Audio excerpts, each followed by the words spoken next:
Hi guys. So ఈరోజు నేను what I eat in a day చూపిద్దాం అనుకున్నా. సో మార్నింగ్ అయితే నేను టిఫిన్ చేయలేదు, అంటే కొంచెం లేట్గా తినేసా. డైరెక్ట్గా 11:30 అలాగా పులిహోర చేసింటే మా మమ్మీ అది తినేసా.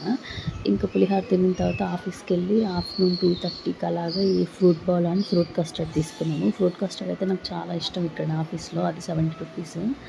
ఇంకా తర్వాత కాసేపు వర్క్ చేసేసి ఇంకా షట్ డౌన్ చేసేస్తున్నా, ఎందుకంటే ఇంకా 4:30 అలా అవుతుంది ఆల్మోస్ట్.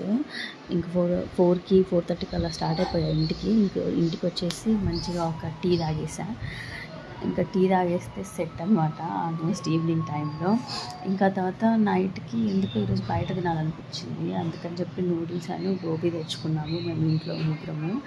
గోబీ పెడితే చాలా బాగుంటుంది ఇక్కడ, మా ఇంటి దగ్గర రీసెంట్గా పెట్టారు ఒకటి కొత్తగా. సో ఆ తర్వాత ఇంకా నైట్కి పప్పాయ తినేసా అంతే. Thank you guys, please like share.